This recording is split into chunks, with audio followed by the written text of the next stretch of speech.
Hola a todos, bienvenidos al canal, soy Shandor Lukács. El día de hoy vamos a abordar el capítulo 2 de la serie Medio Ambiente, el cual está dividido en 5 episodios. Para empezar a describir un poco de qué se trata el capítulo 2, vamos a enfocarnos netamente en el tema de la transición del nomadismo al sedentarismo y con un especial foco en lo que es la emergencia de las grandes civilizaciones, culturas y los grandes cambios societales.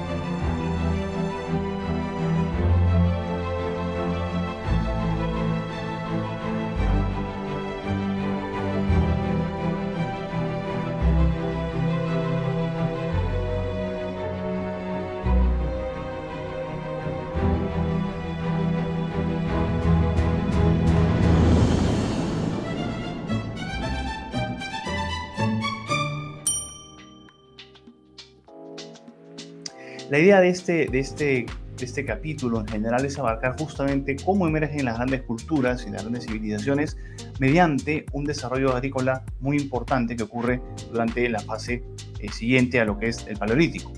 En específico, a finales del Neolítico, para ser exactos.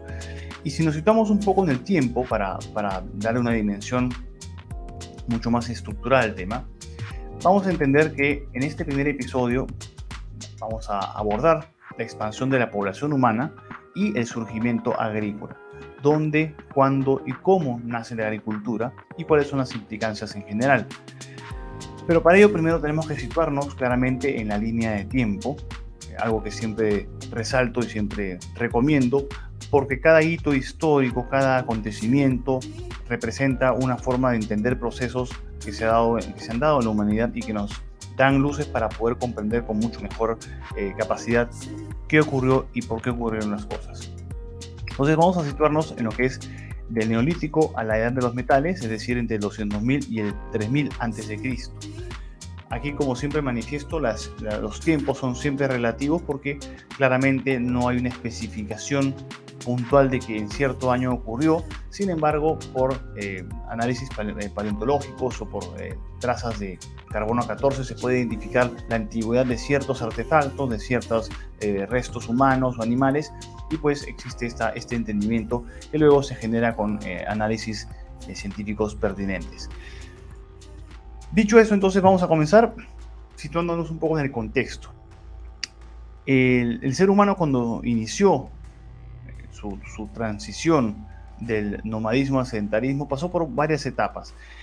Y si nos remontamos al Paleolítico, en la era en la cual hacíamos piedras talladas muy rudimentarias, utilizamos ramas y distintos artefactos tecnológicos para poder cazar y proveernos de alimentos y seguridad, la vida era muy difícil, era muy dura.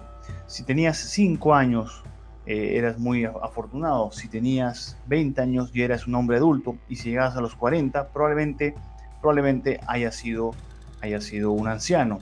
Es decir, en mi caso yo ya estaría muerto para esa época.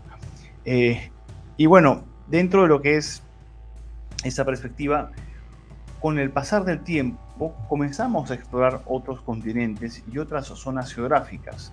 El clima comenzó a cambiar muy frecuentemente y esto generaba demasiada inestabilidad en los seres humanos. Aquí pueden observar precisamente en el lado izquierdo, en la parte media izquierda de la pantalla, el origen del ser humano, como lo viéramos en el capítulo 1 de la serie Medio Ambiente, con el surgimiento de Ardipithecus rhamidus al Homo sapiens, y hay una expansión hacia el sur, hacia el norte, especialmente en el Medio Oriente, y también a Europa y posteriormente a lo que es Asia, Oceanía, y allá por el 15.000 y 10.000 a.C. al continente americano del norte y del sur respectivamente. Este gráfico es sumamente importante porque permite entender el área de aparición de los primeros seres humanos, que es justamente la parte central de África, y las líneas de difusión y migración.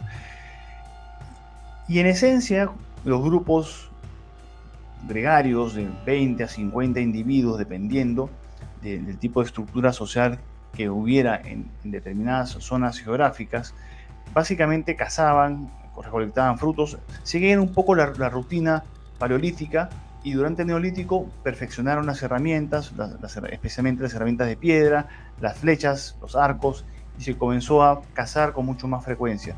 No obstante, estos asentamientos humanos duraban poco, se asentaban en ciertos lugares, se quedaban unos 10 días, 2 semanas, máximo un mes, y luego iban rotando porque el clima los iba obligando a rotar.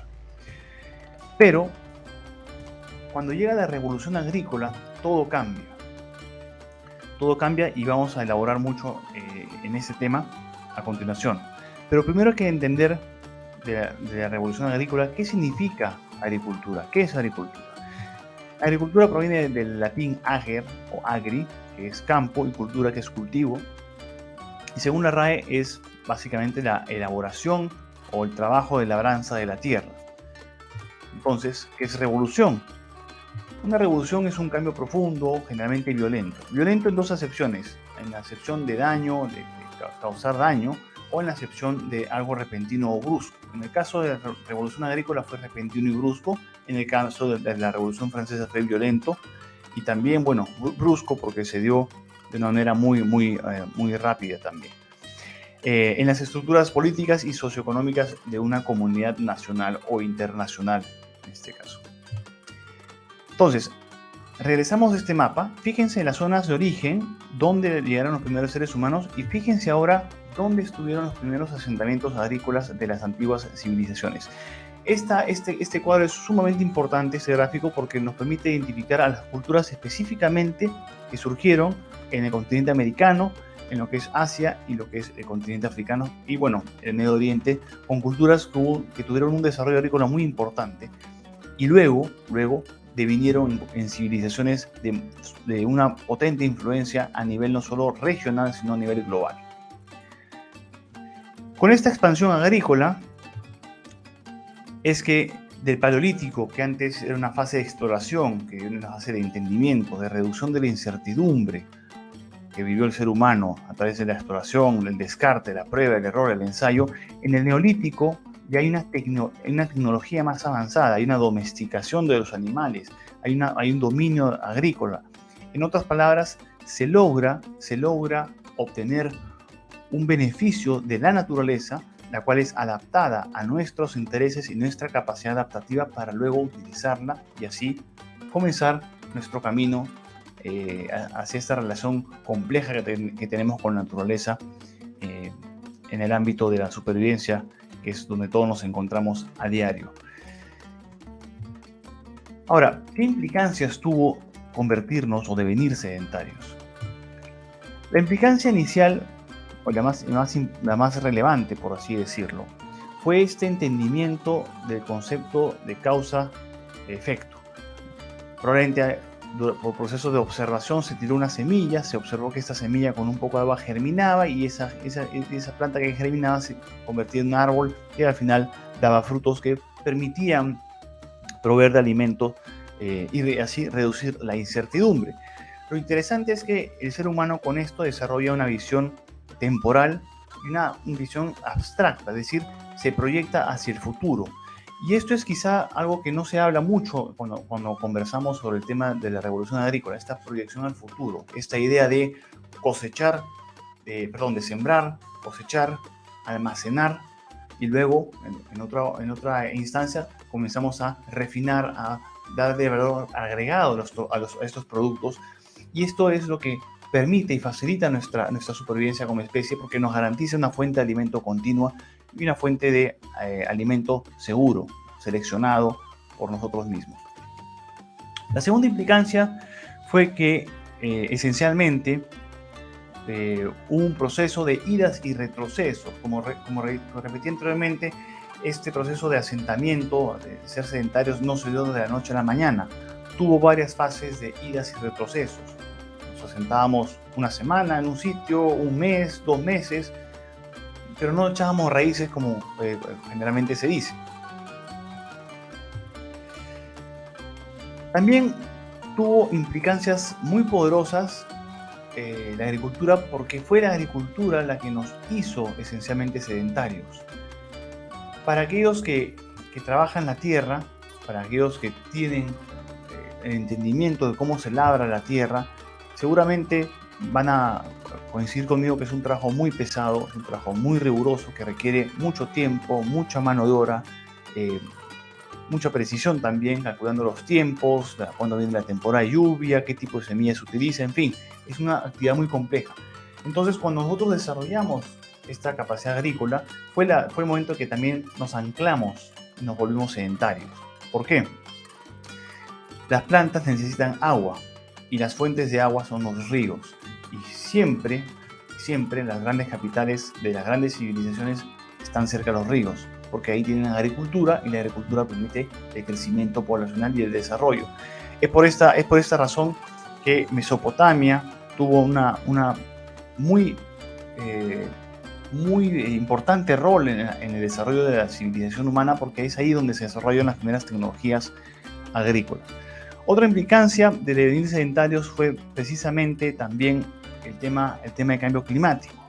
Cambio climático no en su acepción de generación antropogénica, por así decirlo, decir que con el CO2 estamos calentando el planeta, lo cual existen varias teorías que refutan esa perspectiva. Sin embargo, la narrativa dominante, con varias falencias, sigue siendo el tema del cambio climático antropogénico. Pero en este caso estamos hablando de cambio climático natural, un cambio que siempre ha ocurrido y siempre va a ocurrir, y en el cual hemos fallado muchas veces en tratar de predecirlo.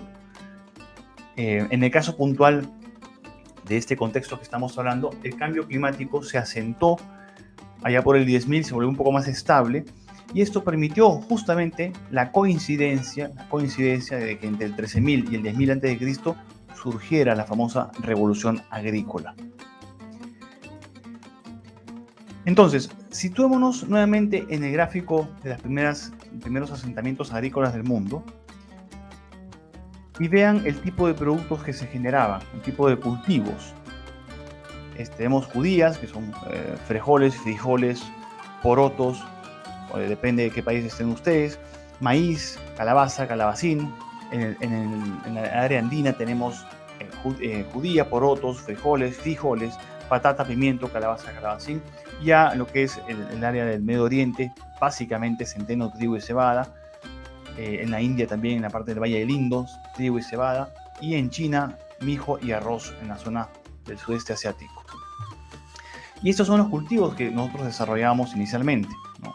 El trigo, que es un cereal de suma relevancia a nivel mundial, centeno, la cebada, el arroz, que también es otro cereal muy importante, especialmente en el continente asiático, el sorgo, que es menos conocido para nosotros acá, pero que se consume mucho en Asia, el garbanzo, las lentejas, que se consumen de sobremanera en los países musulmanes, la arveja, bueno, y el maíz, claramente, que es un producto muy ampliamente desarrollado en el Ande y también en Mesoamérica.